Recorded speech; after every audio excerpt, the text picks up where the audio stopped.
Hey guys. Hey, Hey, So I played this sweet ass game, and you guys should totally play it. pray tell, what is this game? whatever could it be? That was a prompt, you guys. Okay. Have you guys heard of This War of Mine? Yes. Yes. All right. Well, I've been playing it for pretty much the entire last week because I've been sick for like 5 days, so I had an excuse to stay home and do nothing for the entire Thanksgiving weekend. So And- you've been robo tripping, and Yeah, so I was NyQuil tripping, and I've been playing this game, and I just came across a review of it online, and someone said it was really good, so I thought I'd give it a try, and it's phenomenal, man. It's really good. It's made by this little studio. I think it's called 11-Bit Studios. They're out It of is. Poland. They've made like Android games and nothing else, but it's really cool. It's a like a pseudo 3D side scroller, and it's all about war from the perspective of people who are not in the conflict. So people who are surviving in cities or in areas where there's conflict around them, and they're just trying to survive. And basically like innocent civilians. yeah, is it's the idea. completely innocent Well, civilians. I mean, quote unquote innocent civilians. They Innocent are. in the sense that they're not involved in the armed conflict. Right. Exactly. Yeah. I mean, everyone in the game starts innocent. So the basic rundown is you start with 3 characters, 3 of 10 randomly selected characters, and you're in like this shelled, bombed, like basically it's like an apartment complex that's just there's holes in the walls. You've got absolutely nothing, and there's a day-night cycle. So there's day and then night, and it switches back and forth. And during the day, you have to hide because there's soldiers outside and snipers. And if you go outside, you'll be instantly killed. Like you'll just get shot in the face. Okay. Right. You have to stay inside, and you have to like try to cook food and try to like build a chair or a bed so you can sleep, and try to stay warm if it happens to randomly select winter. Mm-hmm. And Right. during the night, you have to go out and scavenge, and you might still encounter snipers. You have to stay out of the light. You have to break into houses and like decide whether or not you want to steal from people, and or if you want to. Sometimes to get food, you have to kill people and like break into their fridge and take their food. Other times you'll come across other scavengers who are armed, and you have to fight them or try to sneak around them. And it's cool because every decision you make somehow affects the game. Like everything, they've meticulously coded this game to where if you refuse to help someone, you get sad later on, or if you kill someone, they might have been a traitor later on, and you can't trade them for items. So okay. it's there's heavy consequences to every Yeah. decision. And food is so scarce. Like you're to the point where even under the best conditions, you eat maybe every other day, and everyone's always hungry and they're always sad. And sometimes you have to burn books to stay warm, and it makes them sad because they want to read the books. So it's So basically, like, you'll be on the street, you see like a sweet ass box of like Oops All Berries, and you're like, well, do I kill this guy for it or share it or give Yeah. it to him and gain some sweet ass like light side points? Well, exactly. What's super awesome is one of the like most before I played it, I watched some playthroughs of it, and one of the worst ones was there was a situation where one of the characters like was really successful. They had been really good. They had a bunch of food. They had built weapons. They were doing all right. Well, the main character who they sent out to scavenge, and they had left the other 2 characters home, one to sleep because he was ill, and the other to guard. The guy goes out, and he comes upon a situation where these people, and they have a ton of shit that they need, and he ends up using this guy to basically murder everyone in the house and take all their stuff. And he's thinking like, sweet, like I just got all this awesome swag, right? So the night cycle ends and the day cycle begins. The character that he had sent out to scavenge brought home all the stuff, but wouldn't get out of bed because Yep. he was so depressed and felt so awful about what he did. And that was the beginning of the guy losing the game because the guy literally wouldn't get up. Like he won't respond to commands. He's dejected. He feels awful. The other characters start getting sick and getting wounded, and he won't do anything to help. And it's just like, it's awesome. yeah. They should. I hope they have like a Sims function where you can just buy some flowers and put it by his bed to bring his like happiness level up. So I know there's that only- books are a big thing that bring Yeah. happiness levels up. If you find books, they can read books, and it like takes them away from the horrors of war. So they're like, oh, your friend is depressed, won't get out of bed. You give him a book. Oh, it's Ayn Rand. He killed himself. Right. That is a chance. Yeah. Other things you can do, you can build a radio and like listen to music, which will you can listen to the news, which will give you information about the outside world and know when it's safe to go out. And also you can listen to music, which cheers you up. Also, some of the characters come pre-programmed with addictions, so you'll get somebody who's just addicted to cigarettes or addicted to coffee. And if you can manage to find those really valuable, really rare cigarettes or coffee, it'll make them happy and put them in a good mood. But if you can't find them, somebody without their cigarettes for like 2 weeks on end, they start to lose their shit, And so it becomes almost as important as food to have these substance abuse items around for them to keep themselves happy with. But I've had a character who had a interest in helping people and wanted to help children. Well, I went into this old person's house, and there's this old guy and this grandma and grandpa, and they had all this stuff, like so much food and so many supplies, and I was desperate. I absolutely had no other choice but to kill them and take their stuff. And I did, and I got back the next day, and that character who stole the stuff killed himself. But you did not kill them before she made you or knitted you a sweet ass bib. Yeah, but that's what made the guy feel bad enough to kill himself. Killed himself with the bib. And then killed himself. It was Right, actually just such a bad knitting job that Anton had to put her out. Yeah, I was like, this is pathetic. You're not gonna make it on this talent alone, lady. Exactly. Sorry, Nana. Boom. Yep. You're like 90 at the end of your use. Because this is kind of the way that we are, and I kind of think the people who listen are kind of this way too. I have some bits of meta news about the game that's really cool and I think super supportive. So the game was actually leaked online. Pirated copies showed up. What? In November. No I know. way. But here's the best part. The company's response was to post a bunch of working serial codes to activate them and say, hey, if you've downloaded this game for free and not paid for it, share it with your friends and give them a copy as well. However, if you can buy it, please support us financially. Here's the success side of that. They made back all development costs within 2 days of being on sale. Wow. Nice. That's really cool. So and I know they're also it's a model that works. And they're associated with Children of War, or I might be getting this wrong, but there's a charity, and they donate money to. I didn't look this up beforehand, but there's some charity they're associated with that they donate money to. I think people who've been affected in war zones or something like that. Yeah, so it's super awesome. It's really cool. It's awesome. It's one of the best ideas for a game I've seen in a long time. I just wanted to, for our history boner nerds, it is based around the Siege of Sarajevo. Oh, that makes sense.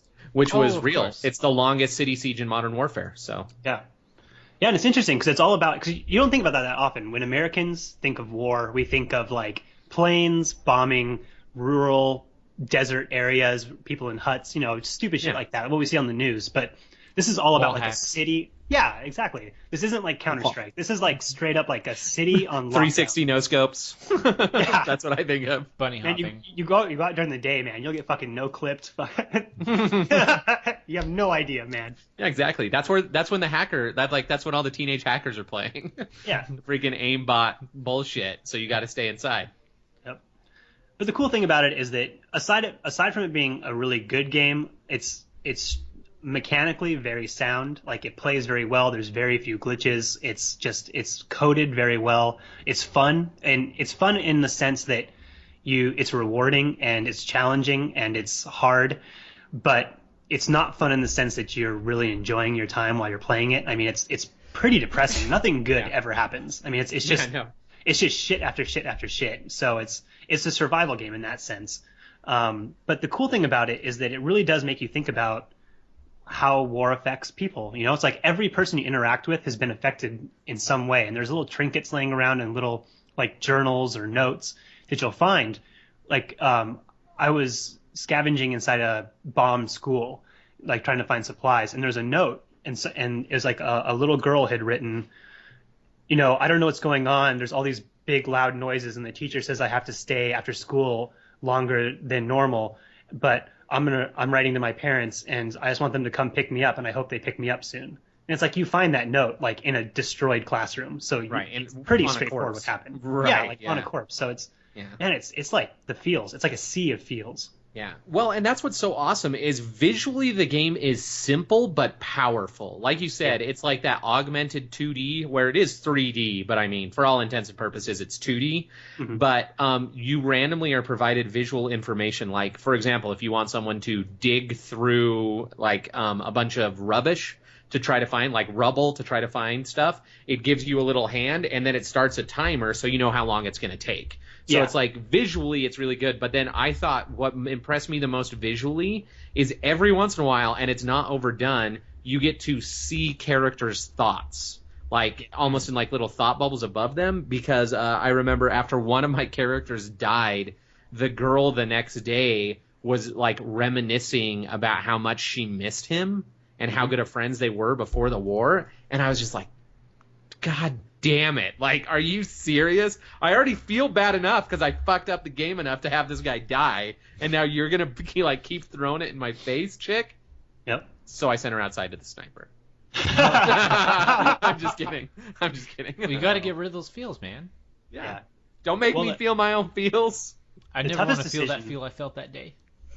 The toughest decision I had to encounter was at one point, so you start with 3 people always, and like on my 5th or 6th day, a person came to the door, and normally when someone comes to the door, it's either someone who's going to raid you and kill you, or there's someone who wants to trade or ask for help. But this time somebody came up, and it was another character, and they said, hey, I've been on the run. This is the first person who's opened the door. Can I stay with you? And so I was, at this point, like, everyone's already starving. I only have 2 beds for these 3 people. I don't have supplies to build any more stuff. But, like, what do? Do I let this person in and, like, have a 4th person to play with? But I can't feed 3 people. How am I going to feed 4 people? You know, it's... Right. But I know that if I turn them away, they're definitely going to die. Like, they're going to die instantly, and then something bad's going to happen. Or they're going to attack you. Or they're going to attack me. Like, oh, I can't come in? Okay, well, here's my shotgun. Could you use them as body armor? Technically. Yeah, technically you could. You put them upside down, right? But you tie their feet together, and you put it over kind of like a tank top. Right. And then it's like human shields. Yeah, no, that would work. Well, no, but what you could do is just not feed them and not let them sleep and make them scavenge every night until they literally just keel over from death. They're like Tamagotchis. Yeah, but then it affects the rest of them because everyone becomes attached. They're like, oh, that new person was nice, but now they're dead. Right. Oh. This is kind of like the most depressing version of Black and White. Like, you are the god of these people. This is seriously like Ghetto Sims. It's like The Sims if nothing ever went right and you can't get a job. And also war. Right. This sort of reminds me a little bit of the game Banished, which I played for like a couple weeks, and it's just super depressing because basically half your town for the like first couple hours of the game is essentially just a graveyard. Mm-hmm. Oh, yeah, yeah. But what Anton touched on, and then I accidentally segued us away from, is I really do like the message that the game shares.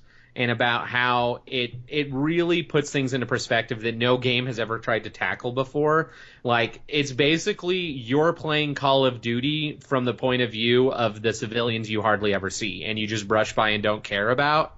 Mm-hmm. But all of a sudden you're seeing, like, oh shit, life really sucks for these people. Like, they are trapped in a way that none of us hopefully will ever have to understand, and they are making super incredibly difficult decisions that I can't even fathom, like the one that Anton just mentioned, or it's like, oh, I have like enough medicine to cure one of you but not both, so I'm literally deciding now which of you is going to die like of a terrible fever and which one gets to live for one more day.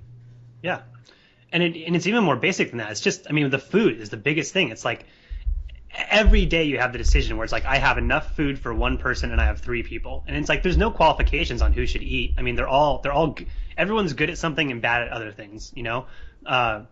My personal favorite, or the one that I like to have the most, is this guy named Bruno, because he was a cook before. Yeah, he's a good cook. He's a good cook. I was going to ask you how many times you killed Bruno. I never kill Bruno. I baby Bruno's Bruno. The best. Dude, Bruno sleeps in a gold casket, man. That guy. So it takes half the supplies to cook food with Bruno. So instead of 2 fuel and 2 meat to make a dish, it takes 1 fuel and 1 meat.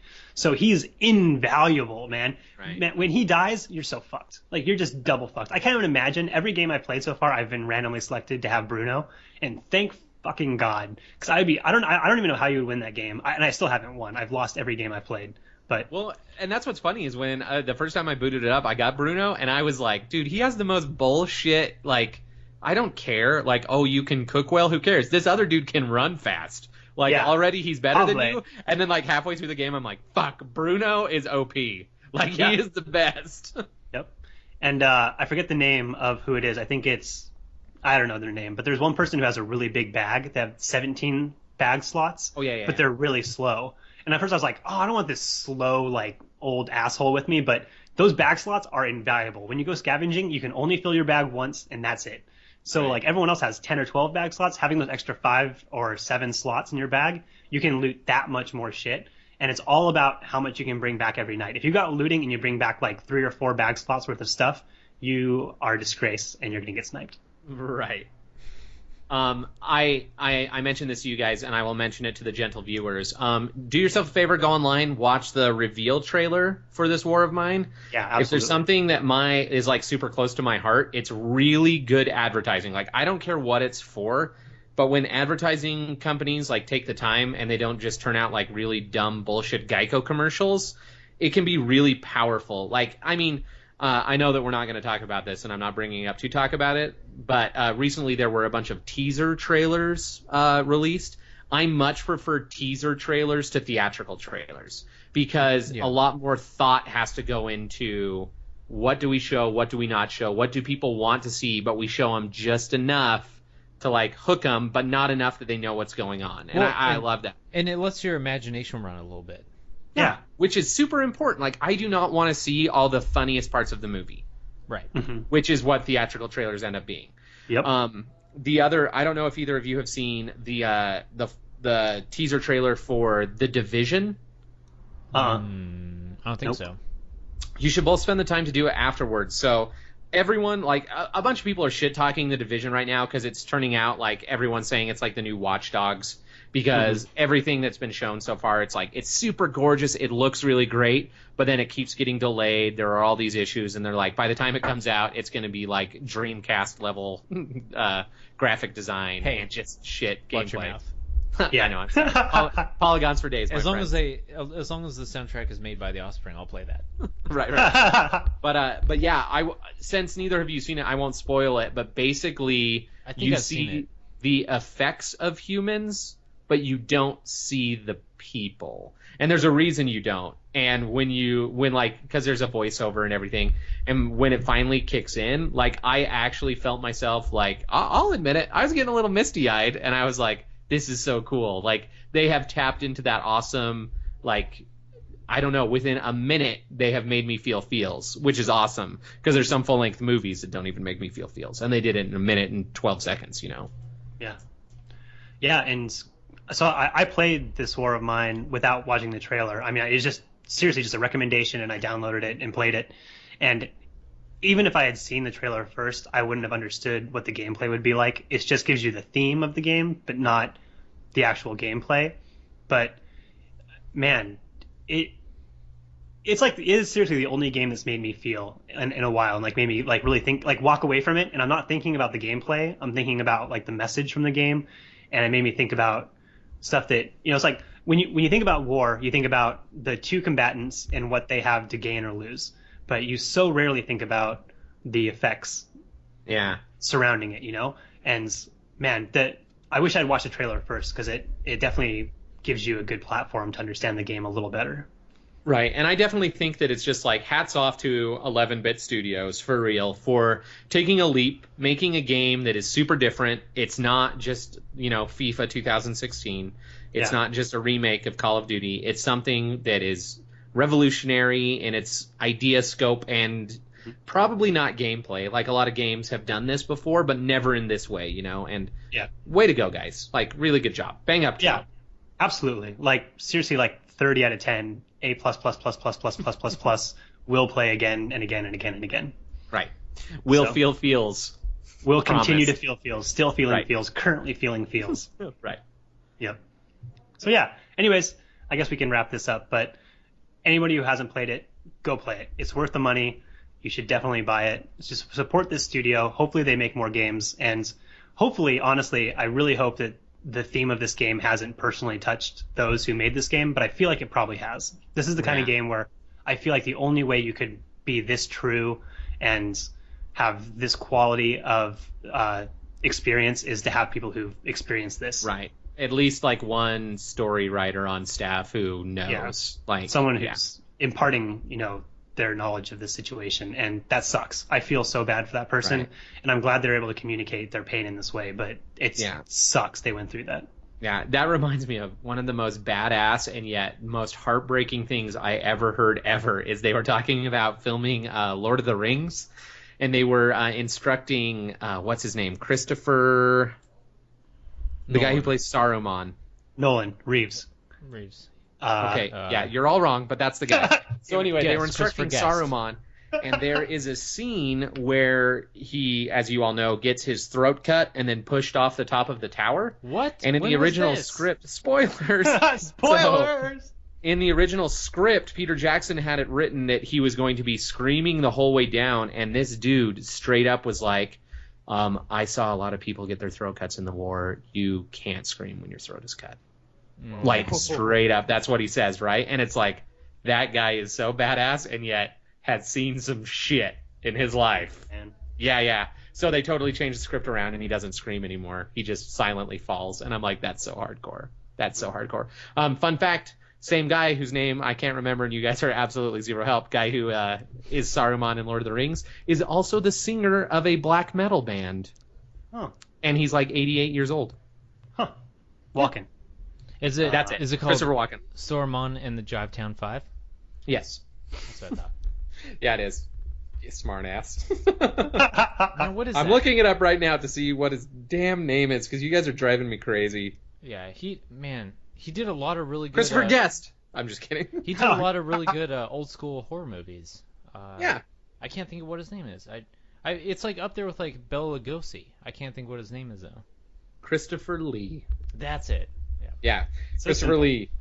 I know, super badass. But yeah, he served in World War II. He was in the North African campaign for Britain. Super hardcore. Discography. Let's see what the name of his band is here. Christopher Lee sings Devils, Rogues, and Other Villains from 1998. Revelation from 2006. And then the band that he's a member of have released albums in 2010 and 2013, which is Charlemagne. Oh, and the yeah. names of the albums are By the Sword and the Cross and The Omens of Death. Oh my god. I'm not a big fan of metal, but they're actually pretty good. Yeah. Like, I don't listen to a lot, but metal's one of those genres that I appreciate for the technical ability, but I can't listen to it for a long period of time because it makes me angry. Yeah, there's only a few bands that I can listen to with any longevity, like Mastodon. I can listen to them a lot. On a boat. Yeah, stuff like that. But if I get into like the really crazy stuff after like 5 minutes, I'm like, okay, I'm gonna punch someone's skull in. Yeah, like I'm not a big fan of like death metal, like any of that like pretty like hardcore stuff, but I love that it's around because I can't wait to see those people when they're in their like 60s and 70s. Oh, right. Like picking up their kids like in their like Chevy Bel Air and they like, turn it on and just fucking crank the Right. the death metal. Yeah. No, I love it. Or even better, they turn it to like some old oldie station that only plays like classic black metal. That would be awesome, actually. Yeah. The idea of a future when there is an oldie station dedicated to metal. Yeah, it's gonna happen. For all your classic metal needs. Yep. Well, it's like Dio, right before he died, he was like so old, and I mean, yeah, he's hardcore, but you look at him and you're like, you're kind of silly, man. Kind of silly, Dio. I don't believe that you commune with the beast anymore, Dio. It looks like you can barely get out of bed. Exactly. Commune with the meta. My moneymaker is in full effect. I've got 100%. my mind on my money and my money on my mind. Exactly. Well, speaking of money and not having money, have you guys been to a library recently? Yes. Actually, the last library I was at was the New York Library. Really? At the New York Library? Well, have you heard about what they're doing now? I haven't, Anton. Please tell me. All right. So Time out. Do you realize that now every single one of our topics sound like the most canned shit on the face of the planet? Anyway, continue, Anton. Tell us more. Tell me more. They literally are the most canned shit. 'Cause we're terrible that's true. secrets. That was actually the last library I was at, though. No, I believe that part. It was the no. Tell me more. Okay, well, segue aside. So the New York Library, and I don't know which New York Library, but I believe it's multiple. Oh, yeah, all of them? Okay. I think there's like multiple different libraries in the New York area that are starting this program where they're going to start renting out Wi-Fi hotspots provided by Sprint. Sprint, if you'd like to sponsor the podcast, Oh, so they're please feel free to contact us. dude. If So they they're- don't work well. Yeah, if they're provided by Sprint and it's Belkin, it's never gonna work. I don't have the specifics, but it is going to be Sprint, so it's going to be trickle internet, but unlimited trickle internet. I wish we But, had a number of sponsors we've asked for and then immediately shit talked them. I'll go through like and that. I'll create it on our website. That'll never There'll happen. be a tick It counter. reminds me of the Daily Show always shits on Arby's, and they're always like, but we really love Arby's. Like, there's nothing wrong with them, but they're always talking about how Arby's gives them diarrhea. Speaking of which, Arby's or the Daily Show, Jon Stewart, you're loaded, and you love comedy. So if you'd like to Yeah. sponsor the podcast, please let us know. Also, you are just the most legit dude I know of. Like, Exactly. Jon Stewart is just awesome.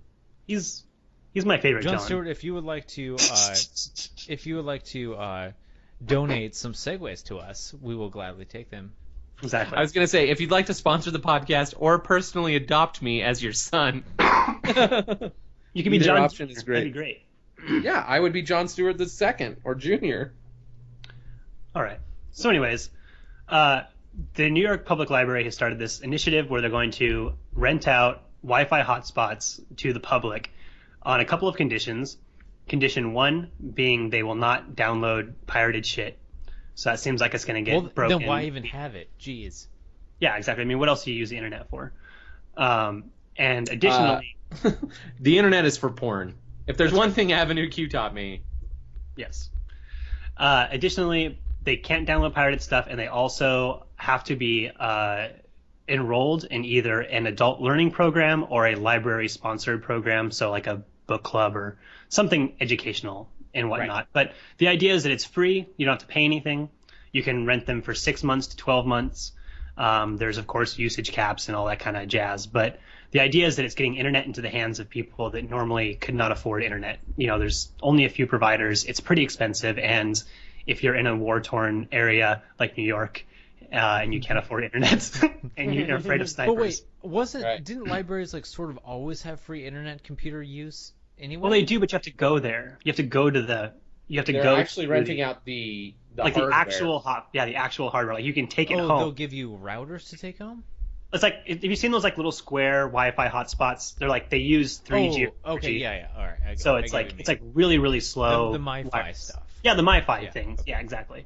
So it's those things. So they're getting people to have internet in their home that normally wouldn't be able to have internet in their home.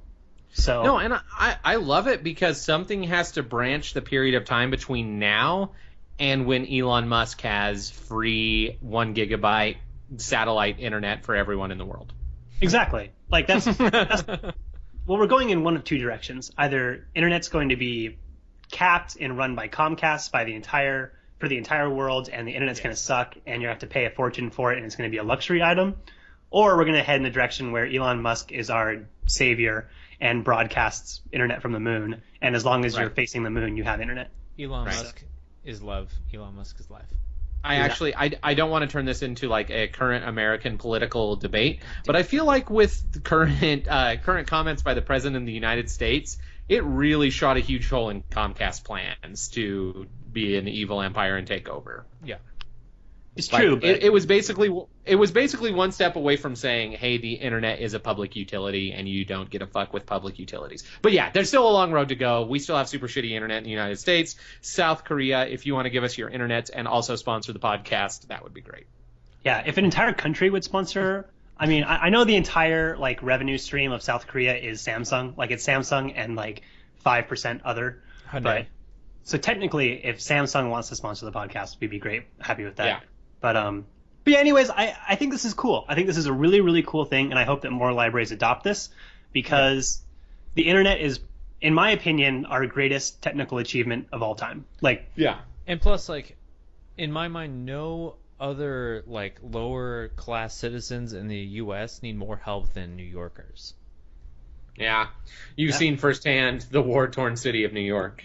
I also support this, and not just because I support people having internet, but I support libraries becoming relevant. Yeah, absolutely. Or staying relevant.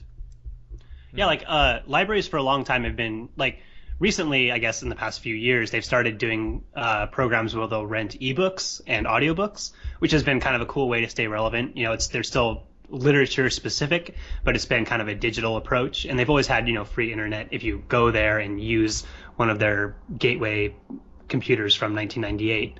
Right. But you know, this is a really cool way for them to stay relevant. And libraries are super important. I mean, education is ultra important. As much as I like to hate on the education system in the United States, education is important. And that's the thing, is you're talking about two totally different things. The education system does blow. Learning stuff is super awesome and important. Yeah, exactly. And I mean, the quickest way to improve your life is to become more educated. You know, knowledge is power.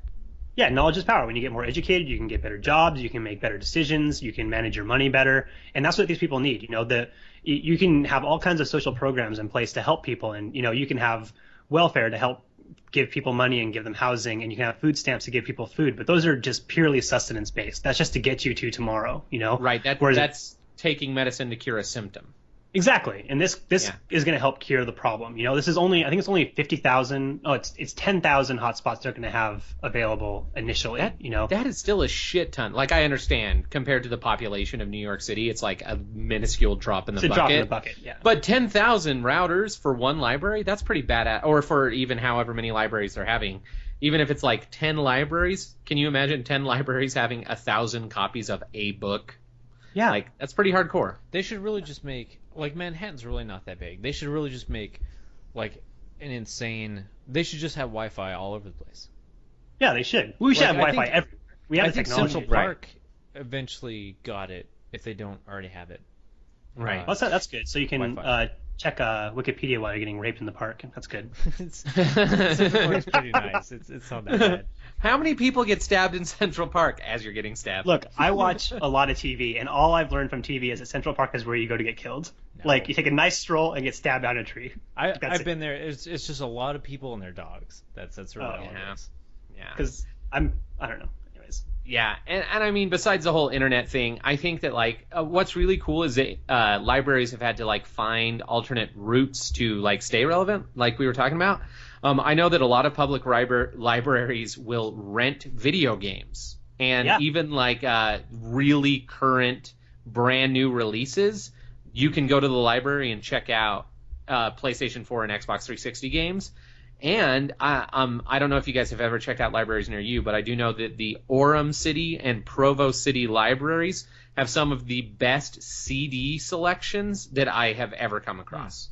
Just like thousands and thousands and thousands of CDs from every genre. Well, and aside from, like, you know, the extremely important education that they provide, it's also just kind of like a nice kind of like place for like solace. Like, I've always like sort of thought of libraries like sort of like churches. Where, like, if you just need a place to, like, go and just, like, focus and relax, you can go to libraries. And, like, New York, like, doubly so. Yeah. And they usually have nice bathrooms. Yeah. Mm-hmm. Well, the library is where I go. I take my laptop to the library to write. I mean, when I can't write in my house, it's too familiar. There's too many distractions. It's, you know, I live on a pretty noisy street, so there's always stuff going on around me. But you can go to a library and it's always quiet. You can always find a quiet corner, even if there's like an activity going on. You can find somewhere that's quiet. You can find a comfy chair. You can be surrounded by literature, so you can get ideas from places. It's just a cool place to go, you know. And it is. They absolutely need to stay open. I'm sure libraries close all the time. I don't have the stats listed, but I'm sure they do too. I imagine. There's a documentary about sort of like knowledge, like currently in like libraries like shutting down, and I think it was like libraries, I want to say in Sweden, like shut down, and there's like private individuals who buy all the books like by the pound and like ship them to like weird countries, to like Iran, and like just like weird kind of pockets all around the globe where they're just kind of like making these like globo libraries where like all these other libraries with books you can't get anywhere else, and it's not on the internet, it's not on the Internet Archive, that are going there. It's really weird. But I mean, libraries are pretty big in like culture also. Like the movie Seven, where did Morgan Freeman go to make all his photocopies? Library. Pagemaster, where did that take place? Library. Never-ending story, right? Doesn't he get trapped in the library, like, after hours? No, that was a school. That was like an attic. But was it the school library? I think it was an attic. You might be right. That's cool. So here's the thing. Like, I cannot figure out Google, right? Because I love them. I worship at the plate of Google. I think they're so awesome. I have all of their services. I use all their services. All of my shit is all linked. When I look up a link on my tablet, it saves the history on my phone and on my laptop and on my desktop and my work desktop, right? But it's like, I feel like we're giving them too much power. But at the same time, I can't think of a better place for the power to be. So I'm like constantly flip-flopping between like, are they really the Antichrist or are they just Jesus come again? Well, I can't tell. It's interesting because I feel the same way. It's like I love Google, man. I use Android. I use Chrome. I use Gmail. I've been using Gmail forever. I love all the services that Google provides, and I understand like the negative. The negative is that they're a data mining company. You know, they're reading your email. They're reading everything on your Android phone. They can see everything. They look at all your searches. They know everything. But I don't really care. You know, it's like the whole NSA problem was they were listening to us and we didn't know it. And that's why we were mad. But Google's listening to us and I know it. It's like I know they're reading my email and I don't care. It's I click yes on a EULA anytime I download it and I know that they're reading it. Exactly. If there was a EULA for the NSA, no one would be mad. If the NSA was like, here, scroll down this 10,000 pages of EULA and hit accept, then we'd have nothing to complain about because we said yes. But with Google, I did say yes, and I guess I don't really care. They haven't done anything to actually make me upset. So maybe they're the Antichrist, but I'm okay with that. Ryan's shaking his head. Why? Why, Ryan? Insider. We're playing some inside baseball. Oh, okay. Okay. No, I'll go ahead and spoil it on the mic. I don't care. He had messaged us to inform us he was going to pee, and I typed wank break, and he was saying no. That was really fast. It's both impressive and sad. So I'm okay with that. When passions are never mind. What I was going to say was just totally undersold. That's fair. Yeah, it's cool. Give people the internet. I really do. Like, all jokes aside, Elon Musk, really get us all satellite internet. Give us pull an asteroid into near Earth orbit and have it beam Wi-Fi to everyone. Put me on Mars. Give me beer volcanoes and strippers. Oh wait. That reminds me of something we have unplanned. Did you see that NASA announced official manned mission to Mars? Yes. Oh, no, I didn't. Yeah, so we have a little space race going on, but it's between us and us. Is it two-way this time, or is it still a one-way trip? I hope us wins. Yeah, fuck us. I hope us wins. What did you say, Anton? Well, the key here is this a two-way trip this time? Because I know someone was talking about a one-way trip to Mars. Oh, yeah, the SpaceX. Yeah, I know. I believe this is a round-trip ticket. Expert stream, I believe it was.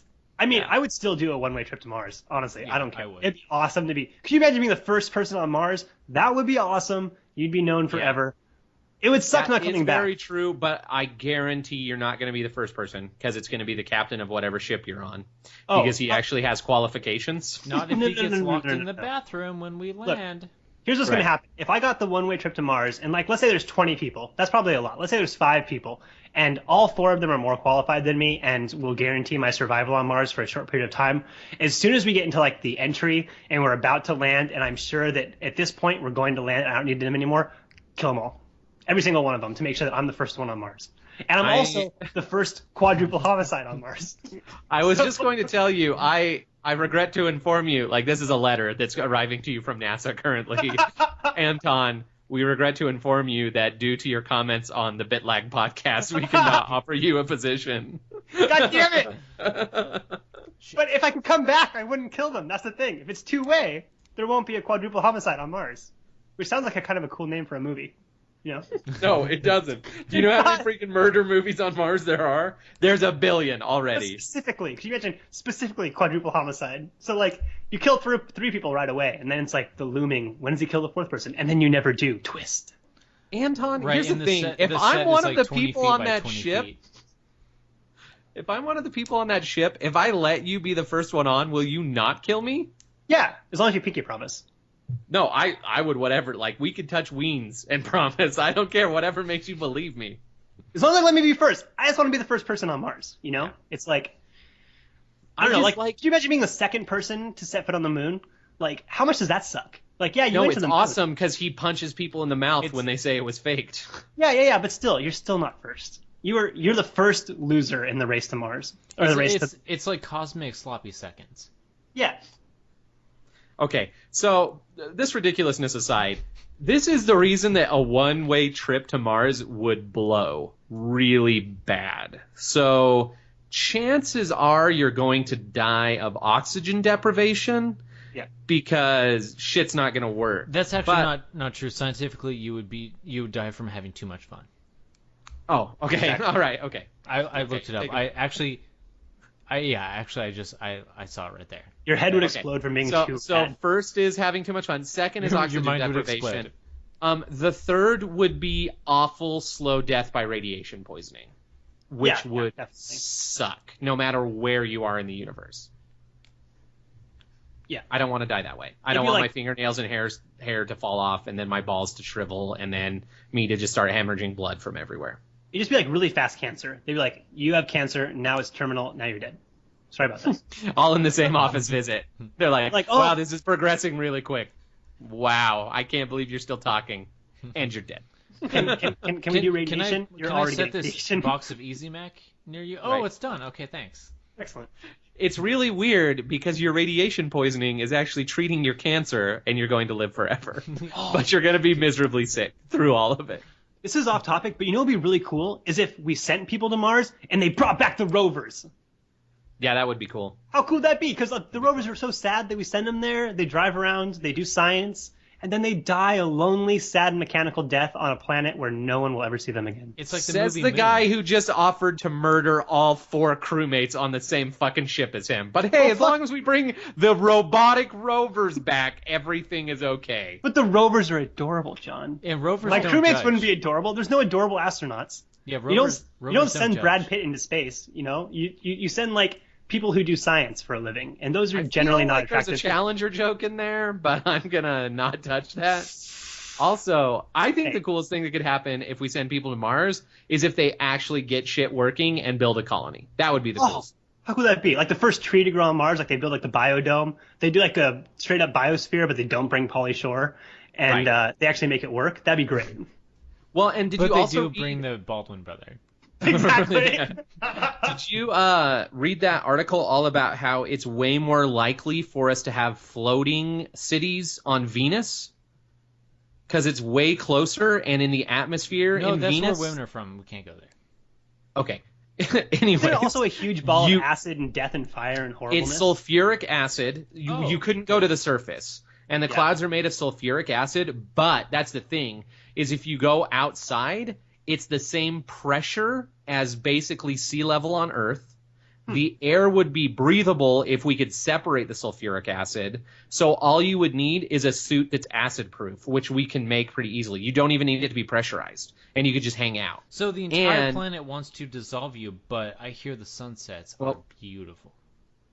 Well, technically, oxygen wants to dissolve. I mean, oxygen. Our atmosphere is acidic Oxygen, as well. number one right? pillar on Earth.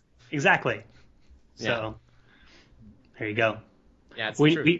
All we gotta do is we gotta get those stem cells going. We need to breed a race of humans or a version of humans that are immune to sulfuric acid, and then we can send them to Venus, and we can have Venus people, Venetians.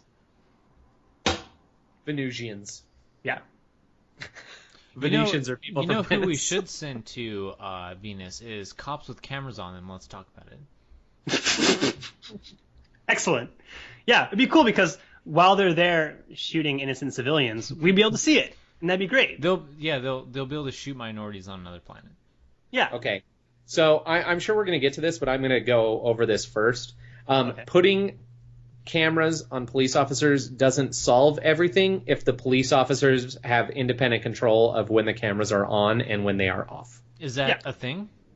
Yes. Well, have you heard because about, so like, many police in times Denver? people all the time go into investigations and the cops will be like, "Oh, I forgot to turn my camera on when I shot those 4 people." Oh yeah, then it kind of defeats the entire purpose then.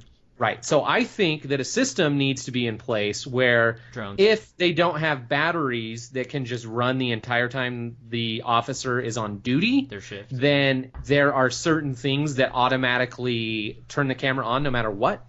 And one would definitely be a hand on your weapon. Yeah. Like if your weapon gets unholstered, your camera's on, whether you want it on or not. And I'm saying any weapon, like billy club, taser, handgun, it doesn't matter. Or even handcuffs. If you're pulling out handcuffs, your camera's on. And I really think, like, best case scenario, it's not on when you're in the car, but as soon as you leave your cruiser, the camera's on. Yeah. Period. Like, end of story. I think that's best plan. And so the background here for people listening who aren't up sorry. to speed with this. No, it's Yeah. okay. It's okay. It's okay. We kind of jumped right into it. But if you're either not from the U.S. or you're just not up to speed, basically Obama came out and said that he wants cops to start wearing cameras. He has this new initiative where he's going to fund, 50,000 cameras, however much that costs. And $5.3 million. $5.3 million, and they're going to try to use military supplies if they're available, and they are going to try to get every cop or most cops wearing cameras all the time. Well, Thanks, Obama. So I don't know about you guys, but That's serious. like GoPros are pretty hot, so I think cops are going to start getting extreme. Yeah. Like, it's going to be awesome. They're going to be, like, parkouring over everything. We're going to see the sickest shit. Yeah. Ever. We're going to see him, like, skydive from space into a crime scene and, like, save a child. Yeah, so Yeah, that would be awesome. Needless to say, Squirrel I'm pretty suit. excited about this. Yeah, Yeah, it's going to be rad. It's going to Like, be radical. like he just chased down that cop, but did you see that sick all-in grind he did on his skateboard while he was chasing him down? Woo! Yeah. That was hot. Yeah, I think accountability for police officers is great. Yeah, but I enjoy it. But you're right, John. This is another thing. This doesn't solve the problem. This just maybe in some cases will provide evidence that a cop was acting inappropriately. But, Or even, like, I'll even err on the other side, play devil's advocate, will prove that a cop acted appropriately. yeah, absolutely. Will help us say, oh yeah, this cop was completely justified in their actions because we have the story. Like, honestly, all of the cases that are such a huge deal right now, how quickly could they be solved if we had video evidence? Yeah. It would Absolutely. be immediately apparent. Like, there wouldn't be an argument about, like, oh, were they walking away? Were they attacking? Was there a scuffle? We would know. Like, that, it's not even up for debate anymore. Oh, well, let's play the tape. You know what I mean? And it just provides invaluable evidence for anything. And it's not only like, I know that there are a bunch of people who are like, this isn't fair. Like, cops don't need to be recorded all the time, whatever. I'm like, it's just as much for their good as for civilians' good. Yeah, like Because if they I was can a use cop- it to defend them. If I was a cop, I wouldn't mind having a camera on me because you're gonna have, cops. I mean, they do. There are some bad eggs out there, but they are also a target for people. Just be like, that guy fucking like tackled me to the ground and broke my arm and like all this crazy shit when they didn't do that. Yeah, there are a lot of people who just like fuck the 5-0 and Yeah. they abused me and I want a bunch of money from a lawsuit. Right. So that makes sense as well. So it'll be good for good cops, it'll be bad for bad cops, but I mean ultimately it's not really going to help much, I think, because like you said, cops are going to find ways. If they don't want to be on camera, they're going to find a way to not be on camera. Oh, I tripped and fell and my camera broke, or oh, my camera wasn't recording. Yeah. Oh, there's a million ways to get around this, but yeah, it's interesting to say the least. And and I think like I can't fault the idea. The idea is good, and I think that, like you said, it will help, even if the help is small. Like it's appreciated. You know what I mean? But I feel like the biggest problem with police officers in the United States right now is just curious, and like we haven't planned this ahead of time, so it might totally blow up in my face, and I might be totally wrong. But your guys, like, what is your basic opinion of what type of people become police officers? Mostly ex-military seems to be my opinion. I mean, it's people who have been ex-military and have a combat background or have a regimented background, or people with a power complex, people who want to be in control. Okay, and I was just going to say the two kind of people I know are people who serve in the military and guys who don't really pursue secondary education and want to have a job where they have a gun. Yeah, people who want to have a say. There's also the same type of people, though, like for all fairness, that they just want to do good.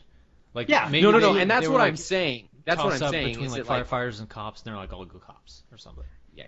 I like Well, Chips. I fucking love that show. I'm gonna do that. And we don't want to bring firefighters into the equation because I think 98% of firefighters are the most terrible human beings you'll ever meet in your life.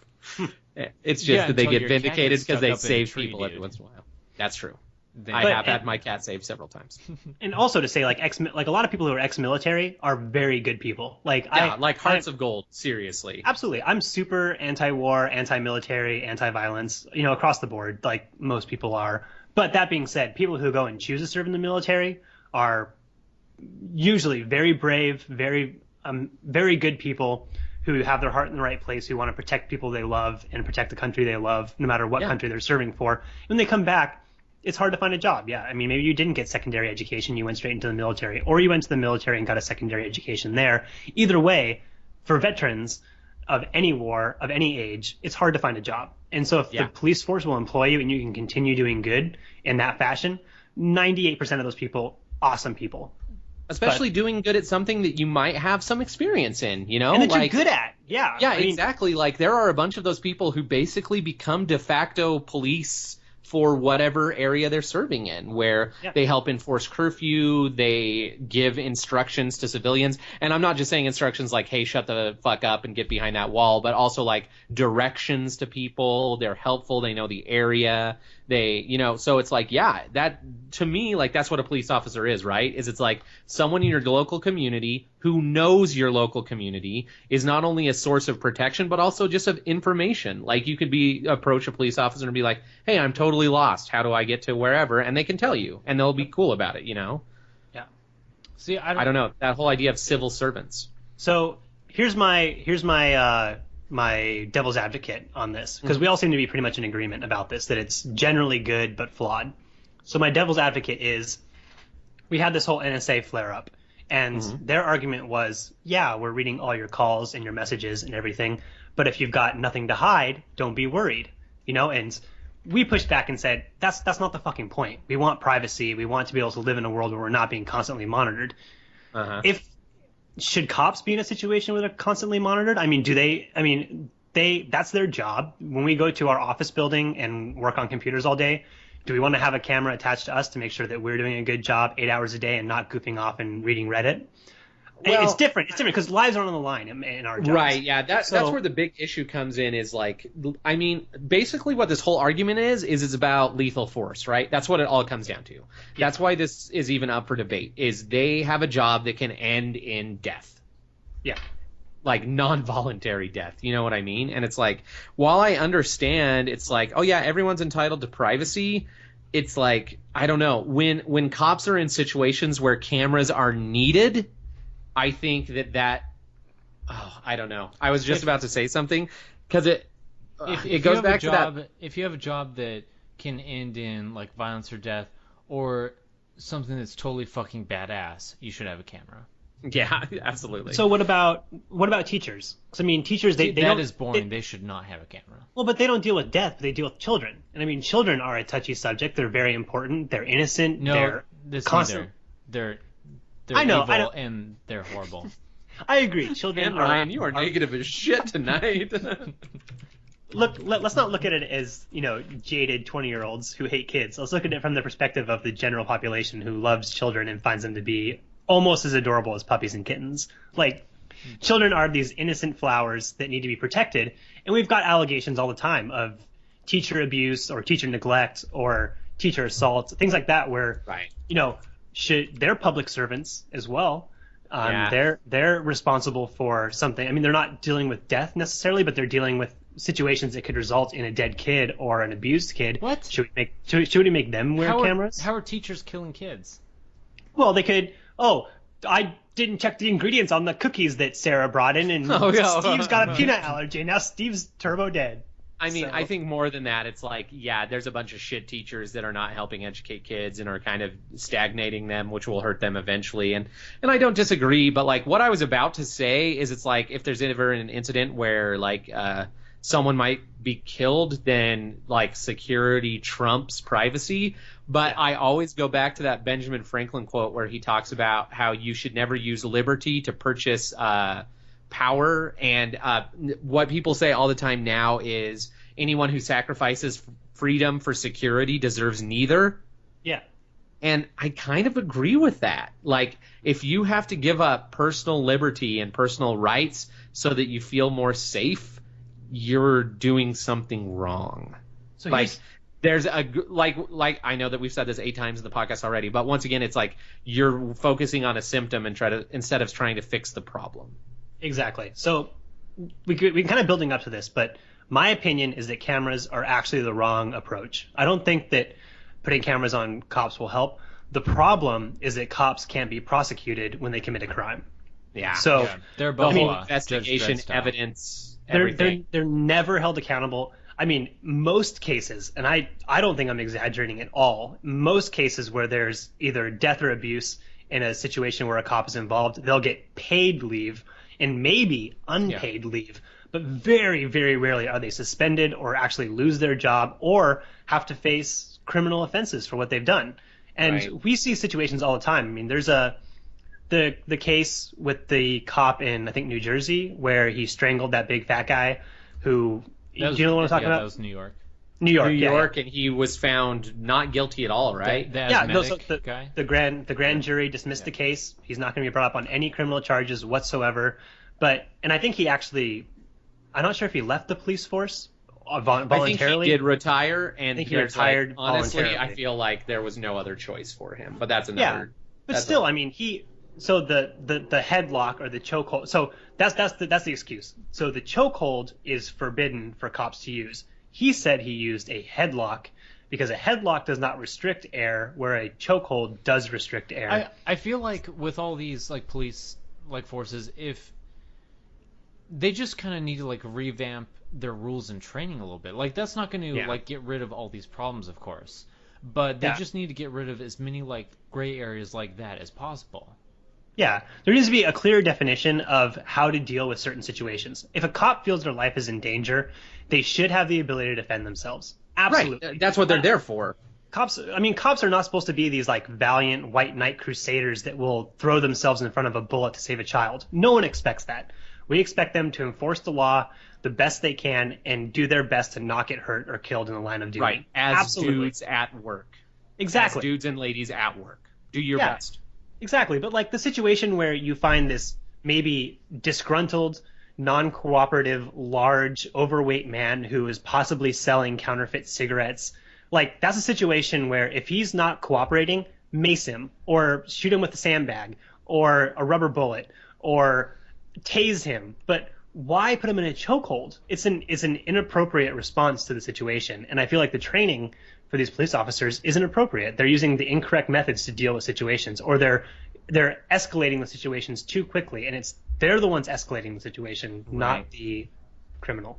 Well, and I feel like that like honestly a lot of this, just like Ryan said, like training goes into it, and I think another huge part is like police departments and police officers. It is a huge fraternity. Like it's that whole idea of like we're all in this together, everybody hates us, like we're great.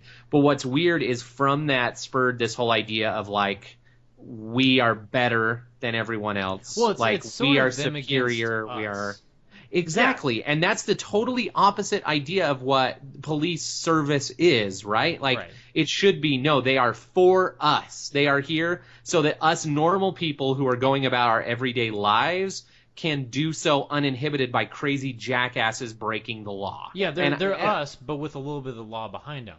Right, exactly. Really they can stop people from breaking laws, thereby ensuring more safety for the rest of the population. But I mean, that's what it all comes down to, is it's like people breaking laws, and it's stopping them by the least means necessary. Robots. You know what I mean? Yeah. Has to be robot police, because they'll be unbiased. That would solve the problem. Not only would they be unbiased, but if someone killed a robot cop in the line of duty, nobody would care.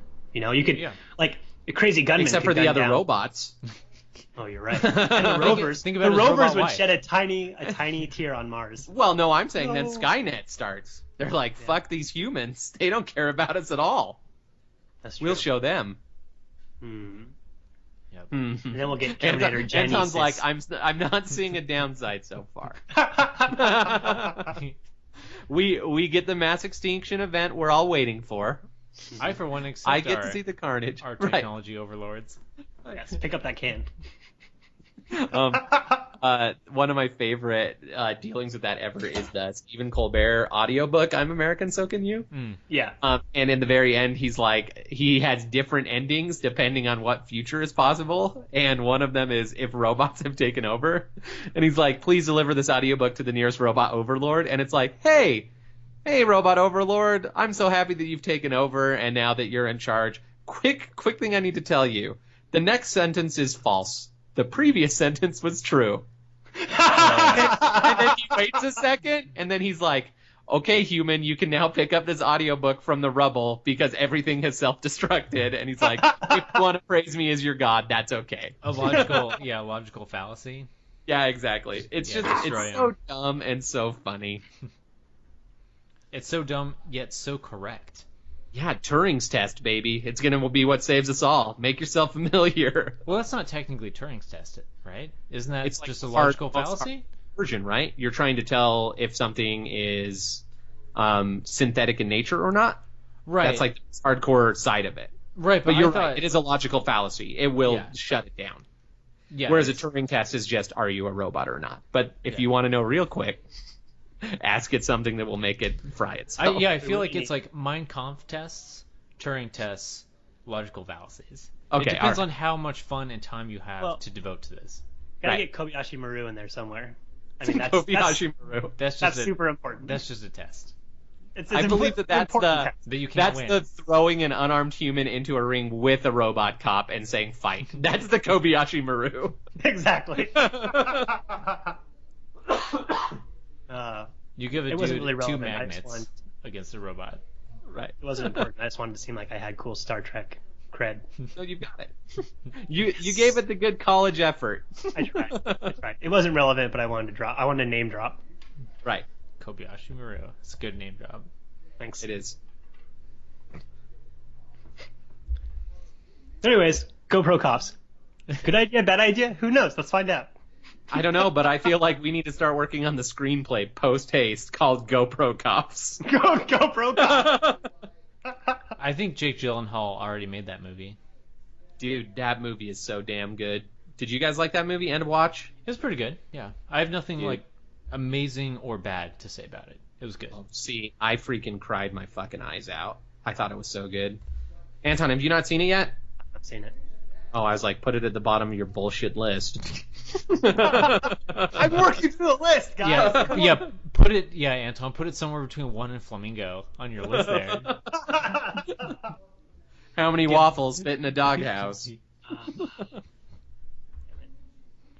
Oh, it's so much fun to make him an Anton when we can't see him. I know. I can't tell if he's actually butthurt or if he's taking a drink of water. We're just making fun of a picture that talks. It's box wine tonight. Oh. It's all Wait, do good. you have the whole box? I mean, the box is next to me. I have a glass. Or do you empty the box into soda cans so you can drink it in public? It's actually a mason jar. So Oh, nice. Nice. That is the best glass. So they're the cheapest cups that you can also seal. So it's like this drink was good. I want to save half for later. That's very hipster Portland of you to get the mason jars, Anton.